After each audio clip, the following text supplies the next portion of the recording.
అందరికీ నమస్కారం. ఈరోజు మరొక చిన్న కథ, తెనాలి రామలింగయ్య గారి కథల నుండి మరొక చిన్న కథ. ఒకరోజు శ్రీకృష్ణదేవరాయలు గారు ప్రజాసభ ముగించుకొని వెళ్ళిపోతున్న సమయంలో హరిశ్చంద్రుడు అనే వ్యాపారి లోపలికి రావడానికి ప్రయత్నించాడు. అయితే సైనికులు ప్రజాసభ ముగిసిపోయింది, ఏమైనా ఉంటే రేపొచ్చి మీరు విన్నవించుకోండి అని చెప్పారు.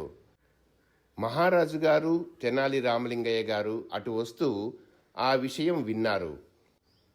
మహారాజు గారు సైనికులను నివారించి ఆ వ్యాపారిని లోపలికి రమ్మన్నారు. వ్యాపారి హరిశ్చంద్రుడు లోపలికి వచ్చి మహారాజుకు నమస్కరించి, మహారాజా, నేను వివిధ దేశాలు తిరుగుతూ వ్యాపారం చేస్తూ ఉంటాను. అలా వ్యాపారంలో నేను 2000 బంగారు నాణేలు సంపాదించుకున్నాను. వ్యాపారం కోసం మీ రాజధాని చేరుకున్నాను. నేను చేరుకునే సమయానికి సంధ్యా సమయం గడిచిపోయింది. రాజధాని పొలిమేరలో ఉన్న తోటలో ఆ రాత్రి బస చేశాను. ఉదయమే స్నానపానాదులు చేద్దామని పక్కనున్న బావి దగ్గరికి వెళ్ళాను. నడుముకు కట్టుకున్న 2000 బంగారు నాణేల సంచిని బావి పక్కన ఒక రాయి మీద పెట్టాను. మొహం కడుక్కుంటూ ఉండగా ఆ సంచి నెమ్మదిగా జారి బావిలో పడిపోయింది. నాకేమో ఈత రాదు.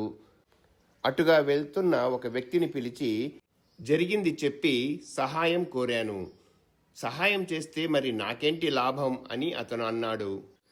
అప్పుడు నేను మర్యాద కొద్దీ నీకిష్టమైంది నాకివ్వు అన్నాను.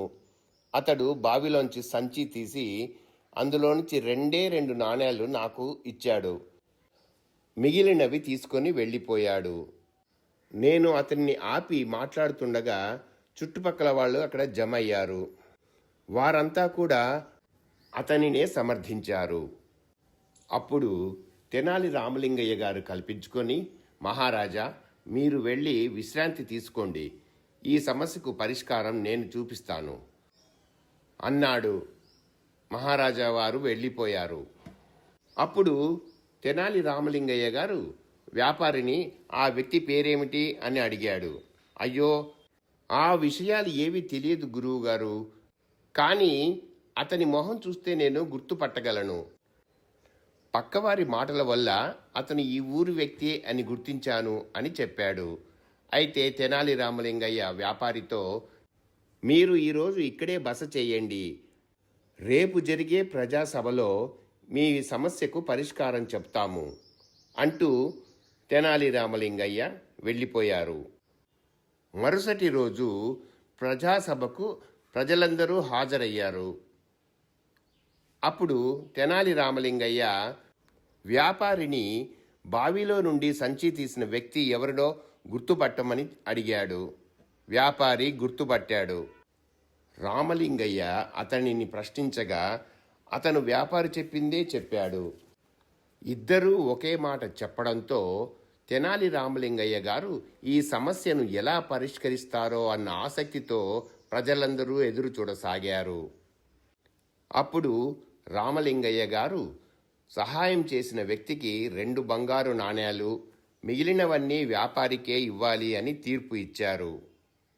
అయోమయంలో ఉన్న ప్రజలందరినీ చూసి తెనాలి రామలింగయ్య, ఒక్కోసారి న్యాయం అన్యాయం ఒకేలా కనిపిస్తాయి. ఆ వ్యాపారి నువ్వు ఇచ్చినంత తీసుకుంటాను అనలేదు, నీకిష్టమైనంత ఇవ్వమని చెప్పాడంతే. కానీ ఈ సహాయం చేసిన అతను దురాశతో తనకి ఇష్టమైనంత తాను ఉంచుకొని తనకిష్టం లేని 2 నాణేలను ఇచ్చి మాట తప్పాడు అని వివరించాడు తెనాలి రామలింగయ్య. సమస్యను పరిష్కరించినందుకు మహారాజు తెనాలి రామలింగయ్యని మెచ్చుకున్నాడు. వ్యాపారి హరిశ్చంద్రుడు మహారాజుకు తెనాలి రామలింగయ్యకి ధన్యవాదాలు చెప్పుకుంటూ సంతోషంగా వెళ్ళిపోయాడు.